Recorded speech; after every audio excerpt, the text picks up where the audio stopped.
What's up everyone, Jason Brown here, the king of programming. Today we are doing another programming review for the Barbell WOD. So got some really cool things that we're gonna get into with this program today that I think you're gonna like. For those of you that are new to the channel, make sure you like, comment, subscribe. We release new programming reviews every single week and wanna make sure you don't miss any of those. So start all these videos off the same way. I wanna give you some context. If you're new, you're gonna need to know this stuff as to what I'm looking at today. If you're not new, then you've heard this stuff before. So just hang in there with me. So first and foremost, when I look at a program, the first thing I am thinking about is the fundamentals of program design. I am not thinking about who the person is that wrote the program. I'm not thinking about anything outside of that in terms of my own biases. I try to keep my biases outside of these reviews, but of course there are certain things that I'm biased with, of course, right? I can't avoid that. So I'm gonna give you my 2 cents as to what I would do, but know that when I look at these programs, I'm looking at the fundamentals as the guiding light. So things like exercise order, sets, reps, and rest intervals, conditioning, what types of conditioning, is it aerobic conditioning, is it anaerobic conditioning, and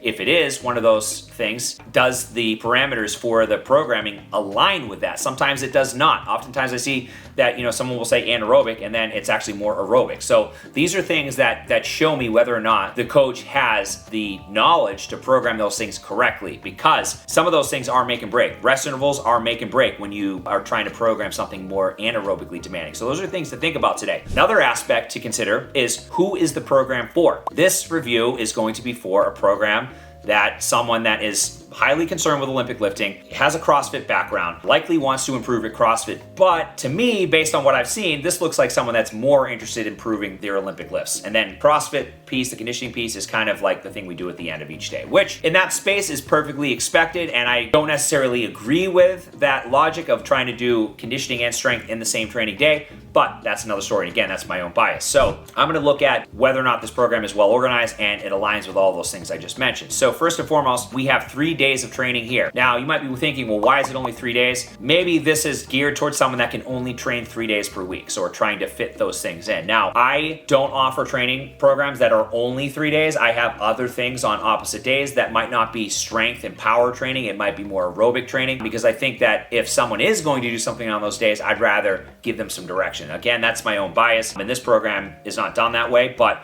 just something to kind of think about. So first and foremost, each of these days, so out of these 3 days, we have essentially 4 parts with a conditioning piece. So actually 5 parts. So we've got a complex for the Olympic lifts. We've got a follow-up pattern to that, which you could call as, could be an assistance lift for the clean and jerk or the snatch. And then we've got some squat work that's done, and then he has things done for accessory work in a giant set fashion, and then it culminates with conditioning piece. Now, day 1, we've got a snatch complex, we've got power clean, and we've got 2 front squat thruster. And the problem I have with this is that there are no rest intervals. I'm familiar with this app. I actually use this app to deliver my own training program. So for me, I'm looking at this and I know that there are no rest intervals here. And this is what I've seen across all 3 of the days. If we're gonna do 3 sets of 1 at 90%, then we need to know what the rest interval is, because that's a very heavy load. We need to make sure that people are properly recovered between sets. So that's, kind of a strike against this so far. There's no rest intervals. Again, very easy thing to give people clarity with. And I'm sure, the guy that wrote this program, Dave, I know that he probably knows how long people should rest, but I'm not sure why it's not in there. So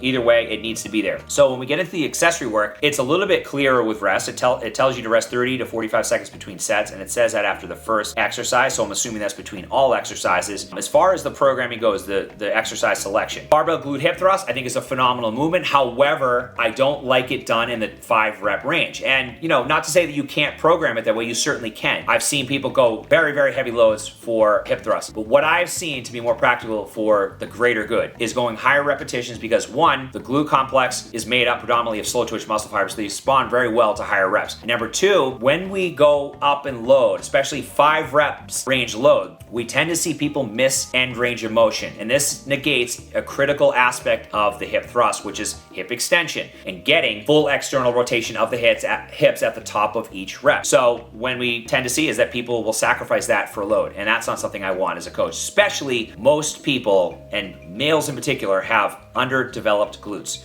So that's something I would change there, and I would likely go up in the volume, believe it or not. I would go, for 3 rounds across this, and I would probably have that in the 12 to 15 rep range. Jump, good morning. I'd like to see some unilateral work. I don't see any of that in this day. So if I was gonna have accessory work for what we've already done, it would be a hip hinge, it would be a single leg pattern, and then of course, we could do some core work. And then our conditioning piece is 2 rounds of essentially a triplet. So we've got a 400-meter sprint, a burpee box jump, and a devil's press. There's no rest in this. So I personally, this is a high intensity piece. If you want it to be, I would program 3 to 5 minutes rest after each set to make this more anaerobically demanding, and again, fits within the confines of the day. It's obviously a very high intensity day. And then of course, you got to ask yourself, well, where does the aerobic piece fit? That would need to, of course, happen on other days. So anyways, just something to think about as far as, maybe improving this day. That's what I would do. I would have a hip thrust pattern for higher reps. I would have a single leg pattern, and I would probably do it not in a giant set. I'd probably do it 1 exercise at a time. So that's my food for thought. There's no rest intervals. I think programming is a little bit off, not entirely as good as it could be, and that's really what we need to know. So let's go to day 2. So day 2, we have snatch, where we're building to 90%. Is there rest intervals? No, there are not. And I'm looking close, guys. I don't see any rest intervals here, but we're building to 90%. So I would assume once we get closer, probably 85, which is, these actually sets are 85, 85, 90, 90, 90. So 2 to 3 minutes rest for all of those, maybe even 3 to 4, depending on how strong you are. Jerk behind the neck for weight, and he's got you building across 4 weeks. So again, 2 to 3 minutes rest.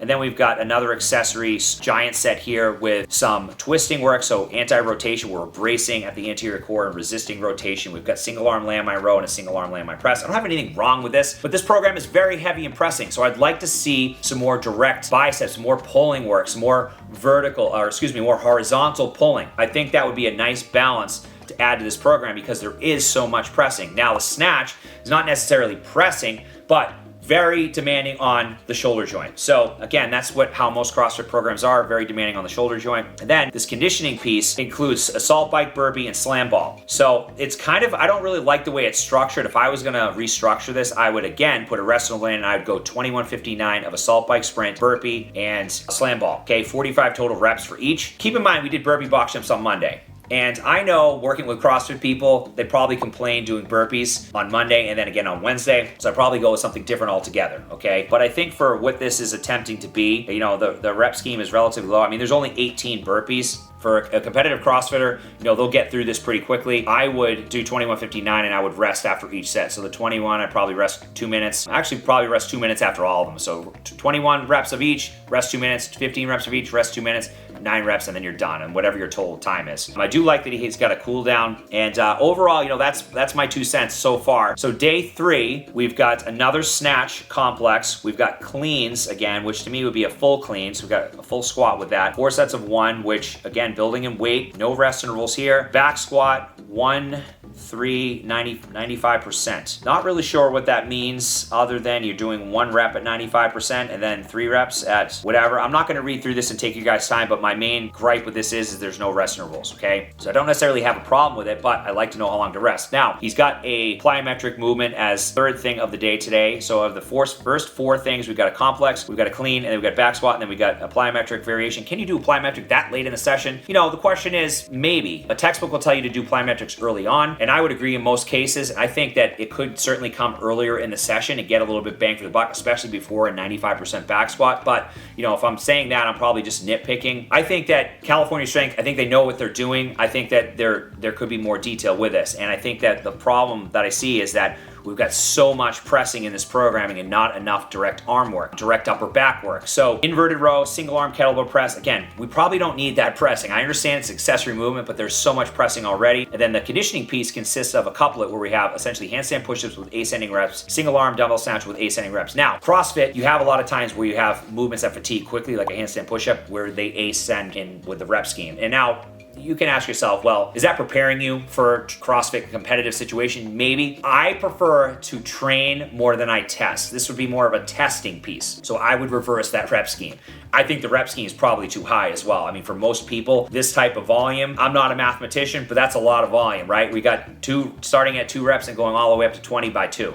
So fair amount of volume there for already just trashed shoulders from this week. So overall, guys, I think that the conditioning, actually, hold on, I skipped the conditioning piece. No, I didn't. There is no rest interval. It is 4 times. So you got to ask yourself whether or not this would be realistic for most people. And hopefully it's super clear that this is definitely for an advanced individual. This isn't someone that's training for general fitness. Now, when I think about programs like this in an app, I think about a lot of different pieces. Like, how does someone feel outside of the gym? Because how someone feels outside of the gym has downstream effects, like how they perform in the gym, in terms of how they're feeling with, other things in their life, like how they interact with people and their mental state. I mean, all of these things are important. So the program itself should lend itself to your quality of life. All right, with that said, I'm gonna give this program actually a stamp of approval, mainly because I think out of the options available for people that are looking to improve in both CrossFit and Olympic lifting, this is a good option. Compared to what I've seen, I do think that there needs to be rest intervals. I do think that people could benefit from having more direct upper back work to really balance out just the sheer volume of pressing work overhead. I also think the conditioning work could be done a little bit better way, but with that said, I still think this is a better option. If you want to see how I would program Olympic lifting in conjunction with strength and accessory work, but also include conditioning in that programming, grab my Olympic lifting templates. They're free to you. The link is in the caption. Feel free to grab those, and we'll see you on the next video.